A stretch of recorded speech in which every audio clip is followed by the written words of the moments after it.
Forget frequently asked questions. Common sense, common knowledge, or Google. How about advice from a real genius? 95% of people in any profession are good enough to be qualified and licensed. 5% go above and beyond. They become very good at what they do, but only 0.1% are real geniuses. Richard Jacobs has made it his life's mission to find them for you. He hunts down and interviews geniuses in every field: sleep science, cancer, stem cells, ketogenic diets, and more. Here come the geniuses. This is the Finding Genius Podcast with Richard Jacobs.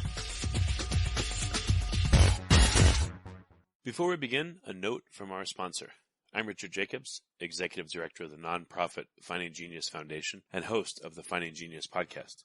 In late 2016, I was rear-ended at 65 miles an hour by a truck on the highway, which sent me off-road into a ditch.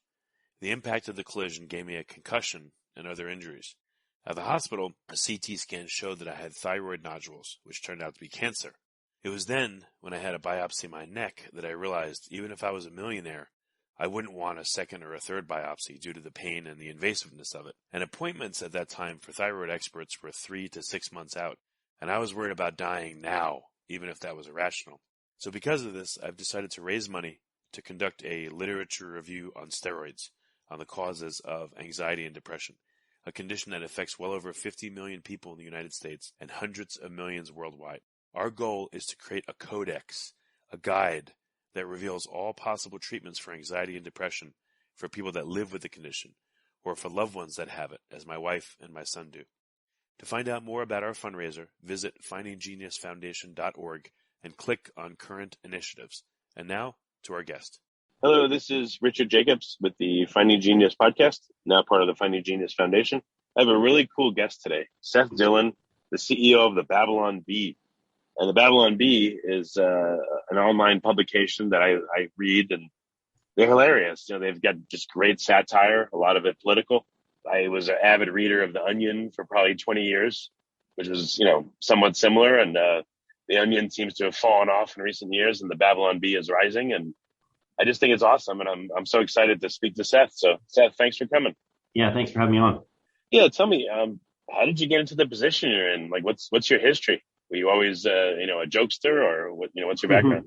I was. I mean, I got I had a personal interest in satire and comedy. I mean, I loved satirical, I loved like sketch comedy and satirical cultural comedy, like what South Park was doing and what The Simpsons was very good at, especially in their earlier years. So that had a lot of influence on me, but I didn't do it professionally. I was a writer, but not professionally. So I enjoyed writing satire and tinkering with it and playing around with it, but I wasn't making my living doing that. But when the Bee popped up, man, it was just like this breath of fresh air where satire was being done from a different perspective. And it really, I think, filled a void where you had a lot of Christians in particular, but conservatives more generally, who were underserved in that area. There wasn't a lot of quality comedy that wasn't cheesy being fed to them. So the Babylon Bee took off like crazy. People were sharing it with me a lot. I was a big fan of it and had a lot of interest in it. I got involved just by reaching out to the guy that was running it and telling him, I wanted to invest in it if I could. At the time, I was an internet entrepreneur. I had several different businesses that I was managing. I wasn't looking at taking on the business itself to run it. I was really just looking from the outside as a passive investor for an opportunity. And he wanted to sell it. We ended up working out a deal, which was great. It wasn't what I was looking for initially, but I have no regrets. I mean, I love the Bee. Okay. So how long have you been the CEO of the Babylon Bee? Since early 2018. So going on 3.5 years. Okay. And then, unfortunately, you're at the head of the ship, at a very difficult time. What, from your perspective, your vantage point, I know that you guys have been attacked for satire, which is, very sad, and various pundits trying to say it's not satire, it's fake news and all this stuff. What was it like when you first started, and what's it been like, let's say over the past year or 6 months? Well, the issues that you bring up about us being like attacked, it's not a direct attack. It's kind of an indirect attack. They're trying to, in some cases it's a direct attack. We've had a few personalities say that we're pretending to be a satire outlet. Our motives are actually to mislead people but we use the guise of satire to do that. And that's how, obviously we're able to get around Facebook's rules against misinformation. It's not really misinformation, it's a joke, but it really is a joke. Yeah. That's the whole point, is it really is a joke. And that's just, kind of a baseless assertion that's coming from a place where, people on the left have, since I got involved, have been really irked and bothered by the success, the effectiveness of our humor. Ridicule is a powerful thing. There's a reason why tyrannical governments and dictators hate being ridiculed. They don't allow satire. There's a reason why voices that do that effectively are often silenced, because it is effective. Humor can be super effective in making people who are hypocrites or just have bad ideas. You can, rather than arguing with them or trying to write like a scholarly paper on why they're wrong, just cracking a joke about them and making them the butt of a joke can be so much more effective in getting people to see why their position is absurd or why it's morally evil or something like that. So, that's really, I think, the key driver of it. And that's been a problem ever since I got involved. It has escalated some. It's got, there's been more. There's like the New York Times recently has started writing pieces about us, actually saying explicitly that we're a far-right misinformation site that traffics in misinformation. And we got a retraction from them on that, which was good. But, they're a mainstream paper that's read by millions of people. The original story gets a lot more traction than the retraction, as everybody knows. So, it's a big deal that we're getting attacked like that. But I say when people ask me about that, well, how do you handle these attacks? How does that make you feel? Are you worried? Whatever. I think it's a good sign. It means that we're being effective. If we weren't being attacked, and if the New York Times liked us, I think that would be problematic. What have you noticed about the audience? I mean, is it you said I guess it started as Christians and then it's more conservatives. Like, do you get a lot of feedback from the people that get your material, and what do they say? There's kind of a common misperception out there that the website launched as like a church satire site and then became like this conservative, Trump-loving Republican platform. That's not really what happened. The site launched kind of on day one, making fun of Obama, and it was very political right out the gate. And Adam Ford, the guy that founded it, he's had to come out several times and say, you guys are wrong. The site, it's not like it was never political. It was always political. And it certainly wasn't pro-Trump all the way through. It was critical of Trump. I mean, we wrote about Trump more than anybody else. And some of the stuff is pretty vicious looking back at it. So there's common misperceptions like that. A lot of people, when I took over, really, they didn't like that the site changed hands, and everybody looks for, a reason to be upset about something. Everybody wants to be upset about something, right? So a lot of people tried to say that the site changed a lot when I took over, but I left creativity in the hands of the creative people. I wasn't really driving. I've never driven the content side of things. I'm driving the business side of things. So, this idea that the site has changed a lot over the years is just kind of unfounded. But yeah, the audience, look, we hear the way satire works is almost anything that you publish is going to upset somebody. So, we upset our audience all the time. But I think one of the healthy things about satire, one of the ways it kind of keeps us in check, is when you can kind of turn the spotlight on yourself, or throw your own issues up on the wall with a projector and look at them and say, hey, are we okay with this? People who are willing to do that and laugh at themselves and maybe think about their own positions tend to really enjoy our stuff long term. People who don't like to be made fun of or be the butt of the joke or have to engage in any of that introspection tend to get offended and quit. So and they'll move on. They'll send us angry emails. So we get a lot of hate mail from people all over the place on the political spectrum, left, right, middle, and in between. So, but that's just the nature of the beast, right? And it means we're doing our job effectively. I think that everybody's mad at us. Yeah, the first article I ever saw was about this. I thought it was a real article actually when I saw it. It was like this church pastor in Nevada, and he couldn't hold church, so he put vending machines in the chapel. And then he said tithing increased because of the vending machines, and they were able to open because of a loophole in Nevada law. And I swear, I thought it was a real. Yeah. And I thought that's a good idea. It's sad, but yeah, that's a really. Yeah, it is. Yeah, it is sad though, isn't it? But that's what it had gotten to. So I again, a few times I literally thought the articles are real, and I looked closer and I was like, wait a minute, okay. Before we continue, I've been personally funding the Finding Genius podcast for 4.5 years now, which has led to 2,700 plus interviews of clinicians, researchers, scientists, CEOs, and other amazing people who are working to advance science and improve our lives and our world. Even though this podcast gets 100,000 plus downloads a month, we need your help to reach hundreds of thousands more worldwide. Please visit findinggeniuspodcast.com and click on Support Us. We have 3 levels of membership from $10 to $49 a month, including perks such as the ability to see ahead in our interview calendar and ask questions of upcoming guests, transcripts of podcasts you're interested in, the ability to request specific topics or guests, and more. Visit findinggeniuspodcast.com and click Support Us today. Now back to the show. That's good satire, though. It's a common criticism that when a story is believable, that means we're misleading people, and it shouldn't be that way. Well, think about that for a second. Like, let's stop and think about that. If jokes have to be, satirical comedy, like news satire, which is a legitimate enterprise, if those stories have to be so absurd that no one could possibly believe that they were true, then they're not going to be funny. They're not going to make a point.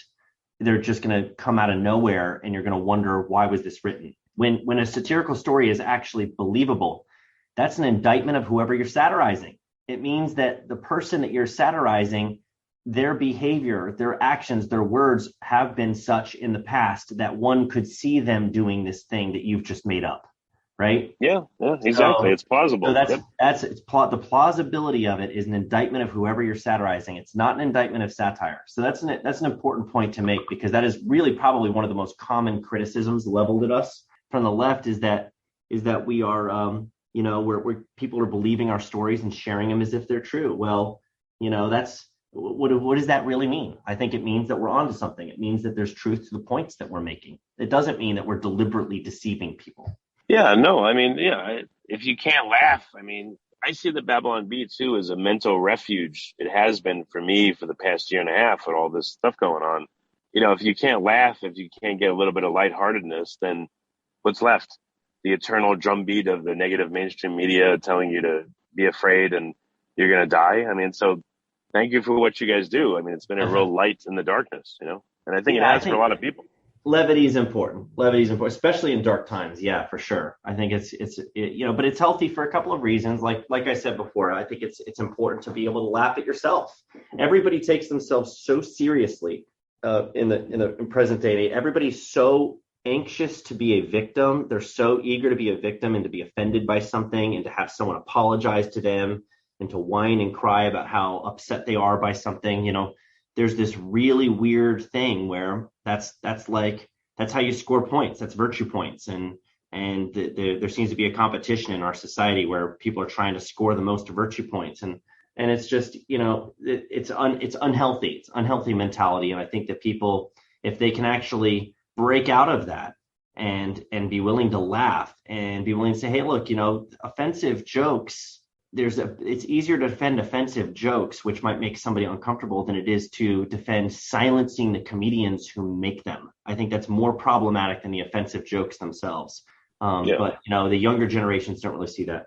Have you guys reached out to any big time or local comedians or national comedians to? I don't know how this would work, but for them to do an edition branded under you, or you to partner with them somehow, because it seems like I would think that comedy everywhere is being attacked. I know Joe Rogan has spoken about it. He speaks to a lot of comedians, and he is one. What do you see in general as a satire industry? Like what's happening? If you like this podcast, please click the link in the description to subscribe and review us on iTunes. We have looked for opportunities to collaborate with people. There are some other people out there doing some good comedy. Satire is kind of its own unique thing, especially like news satire. So there aren't a lot of comedians really in that space. They may be making jokes, they may make some satirical videos every now and then. And you got some good people out there that are making funny stuff. I think, like, for example, Ryan Long has made some really funny stuff. He did a video. I discovered him when he made one, I think it was last year sometime, about a woke guy and a racist guy and how they just agree on absolutely everything, like from how skin color is the most important thing about you on from there, they both agreed on everything. And it was a powerful point that was being made there. And it was made in a really funny way. And it was a simple video. It was just two guys on the street with like a camera following them around while they dialogued with each other. And, stuff like that is very effective. It was shared millions of times. It exposed the absurdity and the pure racism behind woke insanity. And so, it's great. It's great that there's a lot of that happening. There's a little bit of a renaissance, I think, happening on the right with comedy like that. These people aren't. Ryan Long is not a Christian comedian. As far as I know, he's an atheist from Canada. But he sees the absurdity for what it is, and he's mocking it. He's ridiculing it. I think that's great. I think that the left is creating a huge opportunity for people to make the jokes you're not supposed to make because they're silencing themselves. They've created this environment where every comedian is that defers to the powers that be is walking on eggshells, and they're afraid to offend somebody. And so the comedians who are willing to flout that social pressure to not say the wrong thing, they're going to thrive because people are eager to laugh at real jokes. Yeah, no, they are. I remember that you had one Biden visits on the border, the restaurant, wonders what the fuss is about. There's one other, is like the U.S. water polo team drowns because they kneel at the Olympics or something. All the articles are really good. So what media, how do people consume the Bee? I mean, I get it by email, but I saw at one point you guys have a podcast, and like, what are the different ways in which people run into your material? Well, I'll tell you, it used to be Facebook. We used to drive all our traffic through Facebook, but Facebook has squashed us. If you look at our stats now compared to how they were when our audience was a fraction of its current size, we reached way more people. Facebook is throttling and limiting our reach in horrible, dishonest ways. They won't be transparent with us about it. They deny that they're doing it. When we ask them about it, they say, oh, your page has no violations. And we're like, well, that's not what we asked. We asked, is our reach being throttled? Unrelated to violations, and they won't answer those questions. So it used to be Facebook. That's not the best way to engage with us now because we don't have great reach there. But I think email is great because we cut out the middlemen, and we can send our content directly to you without you having to, hope that it shows up in your feed on Twitter or Facebook. But we have 1 million followers on Instagram, 1 million followers on Twitter, 1 million followers on Facebook. We're also on all of the other, second tier social platforms. And we have our own app in iOS and Android. So there's a lot of ways to get our access to our content. And so what have you noticed? Do people just kind of browse the articles that come out every day, or do you have ways to engage more deeply? And are there different tracks to what you guys offer? Well, there are ways to engage more deeply. I mean, if you become a subscriber, then we have a headline forum where you can actually pitch ideas. We have this other site called Not the Bee, which is actually absurd, real news stories. It's not actually satire. And that has like a social network on the back end of it. So you can post your thoughts and dialogue with people and mention them and post pictures. It's full social network. So there's a lot of ways to engage on our sites and go a little bit deeper. Subscribers can comment underneath the articles and stuff like that.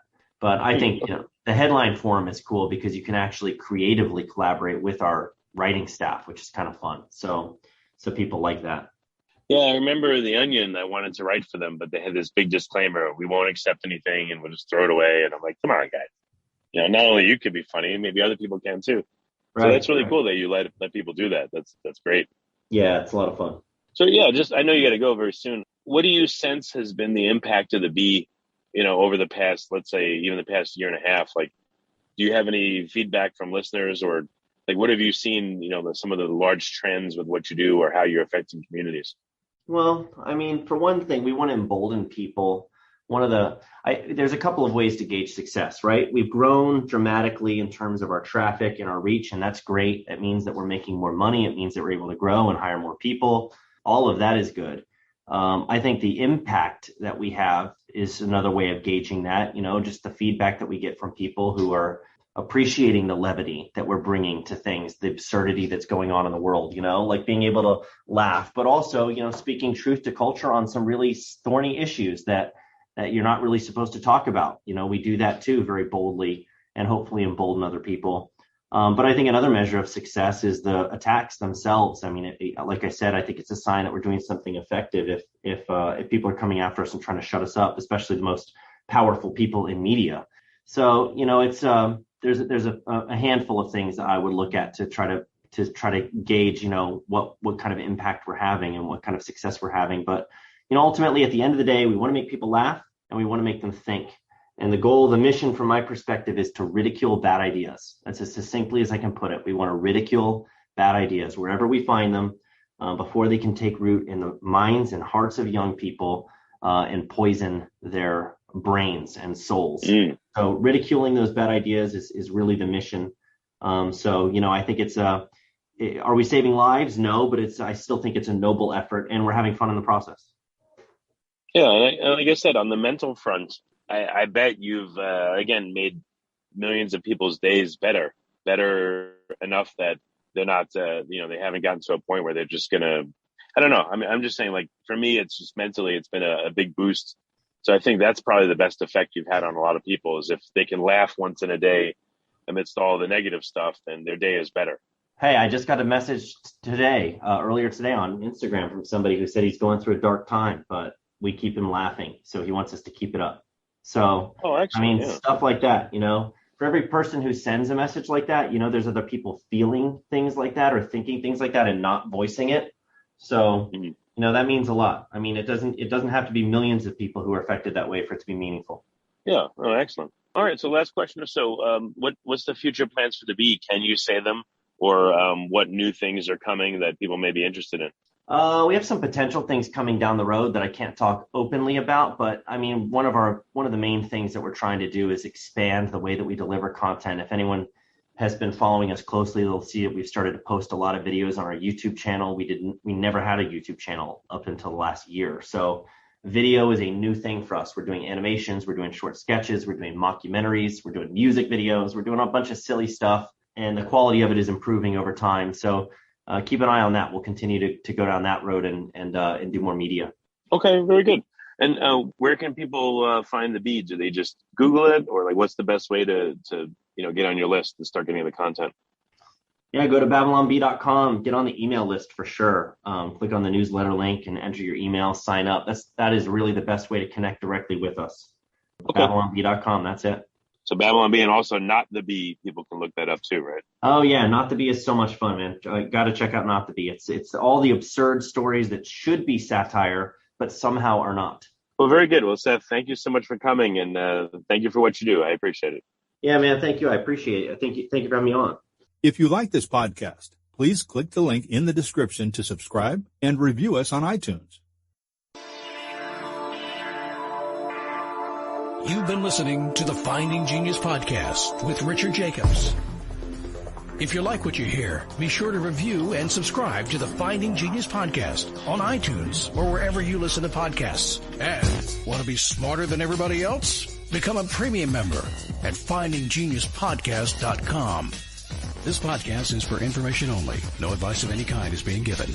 Any action you take or don't take as a result of listening is your sole responsibility. Consult professionals when advice is needed.